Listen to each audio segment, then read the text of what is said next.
ইসলামী ইতিহাসে স্বর্ণাক্ষরে লিখিত নাম বেলাল। পিতা রাবাহ, মাতা হামামা। তিনি হাবশী কৃতদাস। তার জন্ম মক্কায়। বনু জুরহাম তার মনিব ছিল। হাবশী হওয়ায় গায়ের রং যদিও কালো ছিল, কিন্তু অন্তর ছিল ধবধবে সাদা, স্বচ্ছ সফেদ। তাতে ছিল না কোনো পাপ পঙ্কিলতা। নবী সাল্লাল্লাহু আলাইহি ওয়াসাল্লাম ৭০ দিনের আওয়াজ তুললে মক্কার অহংকারী নেতারা কঠোর বিরোধিতায় লেগে যায়। তখন অল্প যে কয়েকজন ঈমানের বরকত লাভে ধন্য হন, তাদের মধ্যে যে ৭ জন প্রকাশ্যে ঈমানের ঘোষণা দেন, তাদের অন্যতম বেলাল। বেলাল মুহাম্মদ সাল্লাল্লাহু আলাইহি ওয়ার প্রতি ঈমান আনার অপরাধে তার মুনিব তাকে খুব নির্যাতন করত। যুগ যুগ ধরে অত্যাচারের স্ট্রিম রলার দুর্বলের ওপরেই চলে এসেছে। বেলালের ক্ষেত্রেও এর ব্যত্যয় ঘটেনি। সামাজিক নিম্ন অবস্থানের কারণে অমাবস্যার কালো মেঘে ছেয়ে যায় জীবন। নেমে আসে অবর্ণনীয় অত্যাচার। প্রতিদিন প্রয়োগ করা হতো নিত্য নতুন শাস্তি। মরুর জ্বলন্ত প্রায় বালু, পাথর এবং জ্বলন্ত আঙ্গারে শুইয়ে বুকে চেপে দেয়া হতো শক্ত পাথর।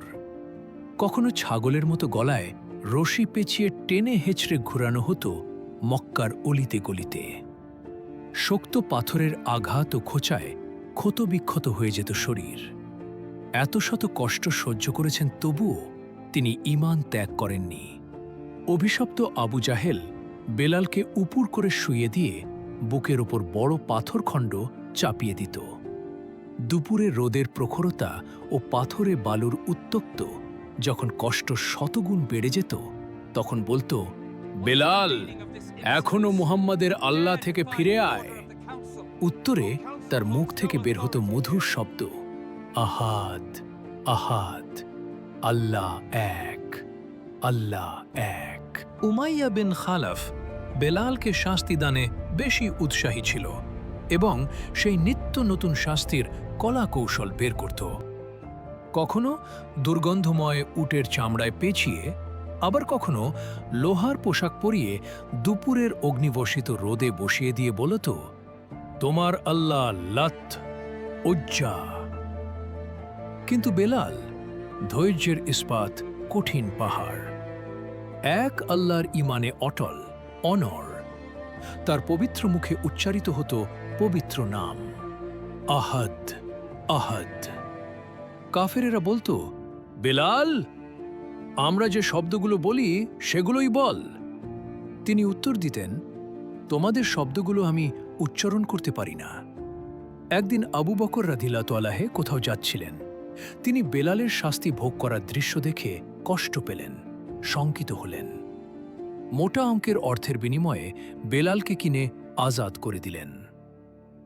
রাসূলের মুয়াজ্জিন। মদিনায় রাসূলের মসজিদ নির্মাণ হলে বেলালকেই প্রথম আজানের দায়িত্ব দেয়া হয়। বেলালের সুমধুর আজান শুনে মদিনার ছোট বড়, যুবক বৃদ্ধ, নারী পুরুষ কেউ ঘরে থাকতে পারত না। সবাই সমবেত হতো মসজিদে। বেলাল রাসূলের দরজায় গিয়ে আওয়াজ দিতেন, হাইয়া আলা সালাহ। তখন রাসূল বের হয়ে সবাইকে নিয়ে নামাজ পড়তেন। রাসূলের ইন্তেকালের পরে তিনি নিয়ত করেছিলেন যে, নবীর জন্য আজান দিতাম, তিনি যেহেতু নেই, তাই আর আজান দেব না। বেলালের এমনই ছিল নবী প্রেম। ১৬ হিজরিতে ওমর বাইতুল মুকাদ্দাস সফরে তাকে আজান দেওয়ার অনুরোধ করলে তিনি আজান দেন। তাতে উপস্থিত সকলেই বাক্রুদ্ধ হয়ে যান। হযরত ওমর সহ অন্যান্য সাহাবীরা নীরবে কাঁদেন। বেলালের মরমী আজান আর কারো দ্বারা সম্ভব হয়নি, হবেও না। কবির ভাষায়, আজানের সুর আছে, বেলালের সেই রূহ নেই।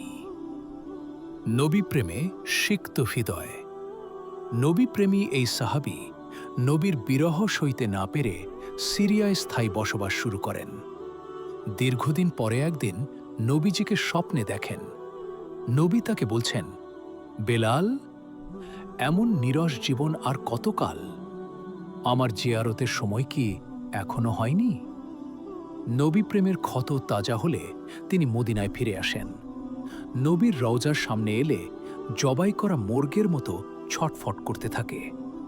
এতটাই ছিল তার নবী প্রেম, যা এ যুগে আমরা কল্পনাও করতে পারি না। শত প্রয়োজন ও দারিদ্রতা থাকা সত্ত্বেও হাতে ভালো কিছু এলে তার একাংশ রাসূলকে হাদিয়া দিতেন। একবার উৎকৃষ্ট মানের কিছু খেজুর রাসূলের কাছে নিয়ে এলে তিনি বললেন, বেলাল, এগুলো কোথায় পেলে? তিনি বললেন, আপনাকে হাদিয়া দেওয়ার জন্য আমার 2 সা নিম্নমানের খেজুর দিয়ে এই 1 সা ক্রয় করেছি। রাসূল বললেন, এমনটা আর করো না, কারণ এটাও এক ধরনের সুদ। যদি এমনটা করাই লাগে তাহলে আগে তোমারটা বিক্রি করে পরে সেই মূল্য দ্বারা ভালোটা ক্রয় করবে। 115 পবিত্রতার গুরুত্ব। বেলাল যেহেতু মসজিদের মুয়াজ্জিন ছিলেন, তাই অধিকাংশ সময় তার ইবাদতেই কাটত। একবার রাসূল সাল্লাল্লাহু আলাইহি ওয়াসাল্লাম তাকে জিজ্ঞাসা করলেন, তোমার কোনো কাজটির জন্য বেশি সওয়াবের আশা করো? তিনি বলেন, আমি তো এমন কোনো ভালো কাজ করি না, তবে প্রত্যেক অজুর পরে 2 রাকাত নামাজ আদায় করি। আচরণে বিনয় ঝরে। বেলাল একজন অহংকারহীন, বিনয়ী ছিলেন। কেউ তার গুণের কথা জানতে চাইলে তিনি বলতেন, আমি একজন হাবশী, কাল পর্যন্ত যে একজন দাস ছিল। সততা, পাপমুক্ততা ও বিশ্বস্ততা ছিল তার চরিত্র। মক্কা বিজয়ের পর রাসূল সাল্লাল্লাহু আলাইহি সাল্লাম কাবায় প্রবেশ করলে বেলাল তার সঙ্গেই ছিলেন। রাসূল সাল্লাল্লাহু আলাইহি বেলালকে কাবার ছাদে উঠে আজান দিতে বললে তিনি আজান দেন। মূর্তিমুক্ত কাবায় প্রথম আজান দেওয়ার ভাগ্য অর্জন করেন বেলাল একমাত্র ঈমানের কারণে। সহিহ ইবনে হিব্বান 3020-4। বেহেশতের সুসংবাদ প্রাপ্তি। বেলাল রাদিয়াল্লাহু বদরের যুদ্ধে অংশগ্রহণ করেন, সেই হিসাবে তিনি বদরের সুসংবাদপ্রাপ্ত সাহাবী। রাসূল সাল্লাল্লাহু আলাইহি বলেছেন, নিশ্চয়ই আল্লাহ তাআলা বদরী সাহাবীদের ক্ষমা করেছেন। অনন্য মর্যাদা। একদিন নবী সাল্লাল্লাহু আলাইহি ওয়াসাল্লাম বেলালকে বললেন, কিসের বদৌলতে তুমি আমার আগেই জান্নাতে চলে গেলে? গতরাতে আমি জান্নাতে প্রবেশ করে তোমার পায়ের খসখস আওয়াজ পেলাম। উত্তরে বেলাল বলেন, ইয়া রাসূলাল্লাহ, আমি কোনো গুনাহ করলে সঙ্গে সঙ্গে 2 রাকাত নামাজ আদায় করি, আর অজু চলে গেলে তখনই অজু করে 2 রাকাত নামাজ আদায় করি।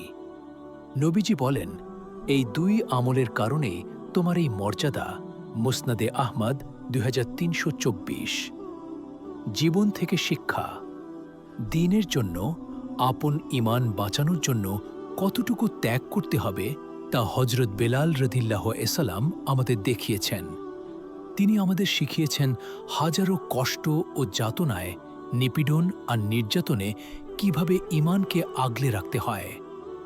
1. আল্লাহর বিশ্বাস অটুট রাখতে হয়। তার ঘটনা আমাদের সব প্রকার কষ্ট ও নির্যাতনে ধৈর্য রাখার উপদেশ দেয়, শিক্ষা দেয়।